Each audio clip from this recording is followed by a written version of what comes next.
Welcome to Suji bites KGF. நம்ம இன்றைக்கி ரசம் பொடி இல்லாத ரசம் சாதம் செஞ்சு காமிக்க போகிறோம். அதுக்கு ஒரு கப்பு ரைஸு, ஒரு 2 டேபிள் ஸ்பூன் துவரம் பருப்பு எடுத்து ஒரு 1/2 அன் ஹவராக நான் கழுவி ஊற வச்சுருக்கேன். ஒரு சின்ன நெல்லிக்காய் அளவு புளி வந்து ஊற வச்சுருக்கேன். அடுத்து பார்த்திங்கன்னா ஒரு டீஸ்பூன் மிளகு, ஒரு டீஸ்பூன் ஜீரகம், ஒரு டீஸ்பூன் தனியா, அது வந்து ரஃப்பாக நம்ம பொடி பண்ணி வச்சுக்கலாம். இப்போது குக்கர் வச்சு குக்கரில் வந்து ஒரு 2 டீஸ்பூன் அளவுக்கு எண்ணெய் விட்டுன்னு இருக்கேன்.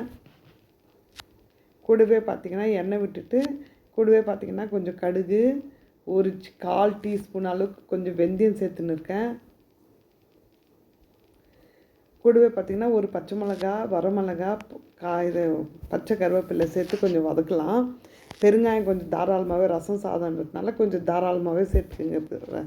பெருங்காயம் நல்லா ஒரு 2 தக்காளி வந்து நான் இன்றைக்கி ஒரு 3 பேருக்கு செய்கிறேன். 2 தக்காளி நான் பழுத்த தக்காளி நான் கட் பண்ணி சேர்த்துனுக்கேன். நல்லா அது வந்து சாஃப்ட் ஆகிற வரைக்கும் வதக்கலாம்.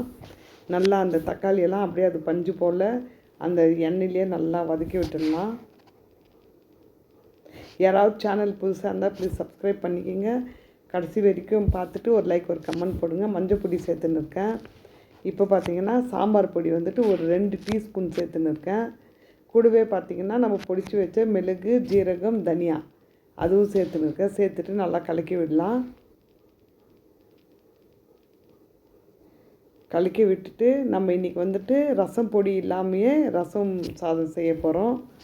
செஞ்சு நான் இந்த மாதிரி செஞ்சு பாருங்கள், சூப்பராக இருக்கும். ரசம் பொடி இல்லையே நீங்கள் கவலைப்பட தேவையில்லை. வீட்டில் இருக்க பொருளை வச்சு நம்ம ரெடி பண்ணிக்கலாம். ஊற வச்சுருந்த தண்ணி எடுத்துட்டு ஊற வச்சுருந்த அரிசி வந்து சேர்த்துன்னு இருக்கேன். இது வந்து ஒரு சின்ன நெல்லிக்காய் அளவுக்கு புளி கரைச்சி ஊற வச்சுருந்தேன் இல்லைங்களா, அந்த புளி கரைச்சலும் சேர்த்துட்டேன்.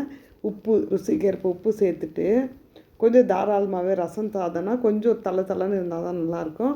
ஒரு கப்பு ரைஸ்க்கு ஒரு 3.5 கப்பு புளி தண்ணியோடு சேர்த்து 3லேருந்து 4 கப்பு தண்ணி அளவுக்கு தண்ணி சேர்த்துட்டு நல்லா கலக்கி விட்டுட்டு, இப்போ பார்த்திங்கன்னா நான் பூண்டு வந்து தாளிக்கிறப்போ போட்டேன். அது வீடியோ வந்து கிளிப்பிங் வந்து மிஸ் ஆகிட்டு இருக்குது.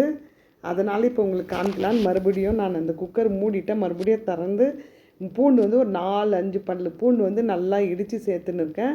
நீங்கள் வந்து அந்த எண்ணெயில் வதக்கும் போதே போட்டுக்கோங்க. நான் போட்ட வீடியோ வந்து மிஸ் ஆகிடுச்சு.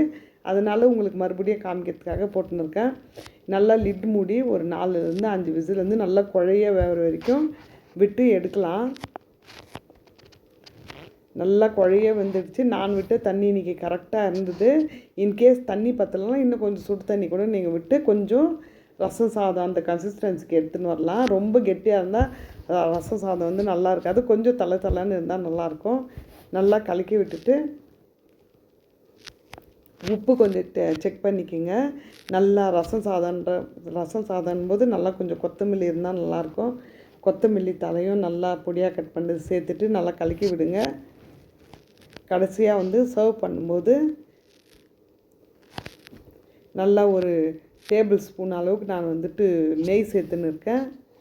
நெய் சேர்த்துட்டு அவ்வளோதான், ஒரு அப்பளம் இல்லை ஊறுகாய் வச்சுட்டு இது வந்து நம்ம சாப்பிடும்போது அவ்வளோ சூப்பராக இருக்கும். நம்மளுடைய சிம்பிள் டேஸ்டி ரசம் சாதம் வித்தவுட் ரசம் பொடி ரெடி ஆயிடுச்சு. தேங்க்ஸ் ஃபார் வாட்சிங் Suji bites KGF and thanks for supporting Suji bites KGF. Keep supporting. Bye.